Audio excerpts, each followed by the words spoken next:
ஹாய்ங்க. இன்றைக்கி வீடியோ வாங்க இவங்களை வச்சு இன்றைக்கி ஒரு சமையல். இந்த குழம்பு இட்லிக்கு, தோசைக்கு, சப்பாத்திக்கு, சாப்பாடுக்கு எல்லாத்துக்குமே சூப்பராக இருக்குங்க.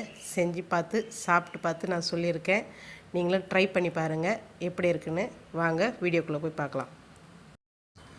This video sponsored by SBO Digital Marketing.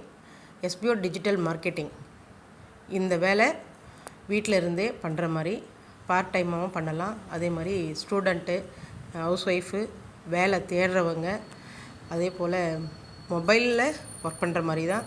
நமக்கு சோஷியல் மீடியா பற்றியும் கொஞ்சம் தெரிஞ்சிருக்கணும். ஓகேங்களா? எந்த டைம்லனாலும் நீங்கள் ஒர்க் பண்ணலாம்.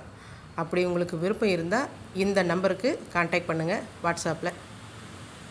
ஸ்கிப் பண்ணாதீங்க. பெரிய தப்பு. தினம் 300 ரூபாய் சம்பாதிக்க அரிய வாய்ப்பு. இன்ஸ்டாகிராம், ஃபேஸ்புக் பயன்படுத்த தெரிந்தால் போதும். Content post and content publishing மூலமா தினம் 300 ரூபாய் சம்பாதிக்கலாம். இந்த வேலை செய்ய 5 நிமிடம் போதும். Work training support, group communication support, all language customer live chat support, முக்கியமா சொந்தமா ஒரு பிசினஸ் ஸ்டார்ட் பண்ற அளவுக்கு உங்களால கற்றுக்கொள்ளவும் முடியும், சம்பாதிக்கவும் முடியும். இந்த வேலை வாய்ப்பு வழங்குவது 5 வருடத்திற்கு மேல ரன் ஆகிட்டு இருக்க நம்ம தமிழ்நாட்டு company school of business organisation private limited. மேலும் விவரங்களுக்கு டிஸ்கிரிப்ஷன்ல கொடுத்திருக்க நம்பருக்கு வாட்ஸ்அப் பண்ணுங்க. ஹாய்ங்க. இன்றைக்கி வெஜிடபிள் குருமா தாங்க செய்ய போகிறேன். குருமானதுமே தேங்காயெல்லாம் அரைச்சி ஊற்றணும்லாம் பார்க்காதீங்க. தேங்காய் அரைச்சி ஊற்றாமல் ஒரு குருமா செய்யலாம் தாங்க இன்றைக்கி பண்ண போகிறது. வாங்க என்னென்ன பொருள் ரெடி பண்ணி வச்சுருக்கேன்னு பார்ப்போம். வாங்க. சின்ன வெங்காயம் ஒரு 10 எடுத்து வச்சுருக்கேங்க.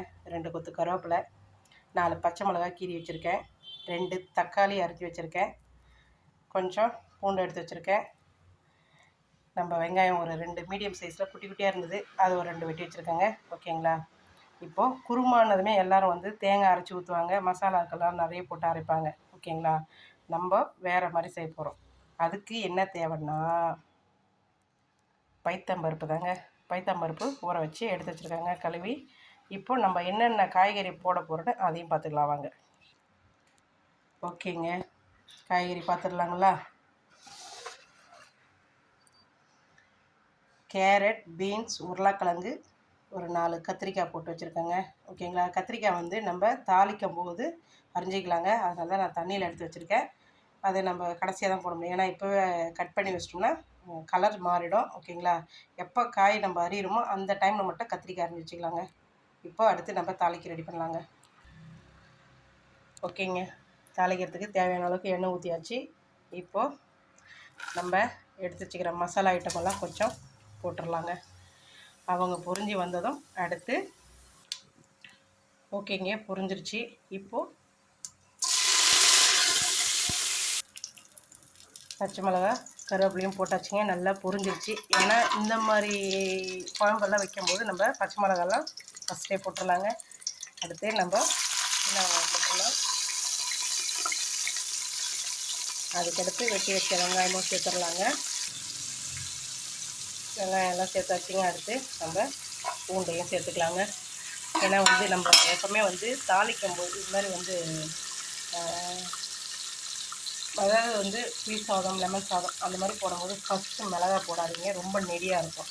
இந்த மாதிரி குழம்பு செய்கிற மாதிரி இல்லை பிரியாணி செய்கிற மாதிரி இருந்தீங்கன்னா அப்போ மட்டும் மிளகாவை ஃபஸ்ட்டே போடுங்க. ஏன்னா அது அப்போ தான் கொஞ்சம் நல்லா நமக்கு காரத்தும் கொடுக்கும், அது கொஞ்சம் ருசியும் டேஸ்ட்டு அதிகமாக கொடுக்கும். ஓகேங்களா? அதனால் இந்த மாதிரி குழம்பு வைக்கிறது பிரியாணிக்கெல்லாம் ஃபஸ்ட்டு மிளகாயை போடுங்க.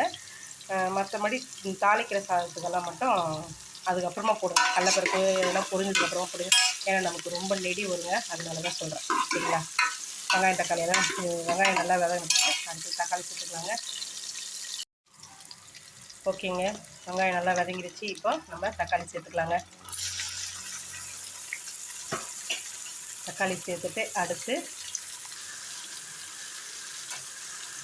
தக்காளி வெங்காயம் சீக்கிரம் வதங்கிறதுக்காக கொஞ்சம் போல் கல் உப்பு சேர்த்துக்குங்க. ஏன்னா நம்ம அதுக்கப்புறமா டேஸ்ட்டு பார்த்துட்டு உப்பு தேவைன்னா போட்டுக்கலாங்க. அடுத்து கொஞ்சம் போல் இஞ்சி போட்டு பேஸ்ட்டு சேர்த்துக்கலாங்க.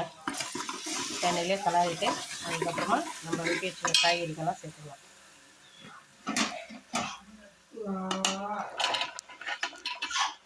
நல்லா எண்ணெயில் கலரி விடுங்க. கொஞ்சம் நேரம் ஒரு 5 நிமிஷம் வேகட்டன்னு அதுக்கப்புறமா நம்ம பருப்பு கொட்டிடலாங்க. மசாலா சேர்த்துக்கலாங்க. அடுத்து மஞ்சள் பொடி போட்டுக்கோங்க. அதுக்கடுத்து மிளகாத்தூள் சேர்த்துக்குங்க.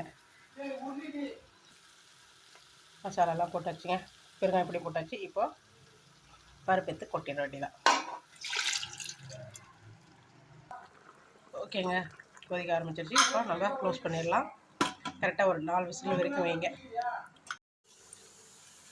ஓகேங்க, 4 விசில் வச்சாச்சு. இப்போ அடுத்து கேஸ் பண்ணி வைக்கணும். ஓப்பன் பண்ணி பார்த்துட்டு எப்படி இருக்குன்னு பார்க்கலாம் வாங்க. ஓகேங்க, வெஜிடபிள் குருமா ரெடி. பாருங்கள், தண்ணி எல்லாமே சரியாக போயிடுச்சு. ஓகேங்களா?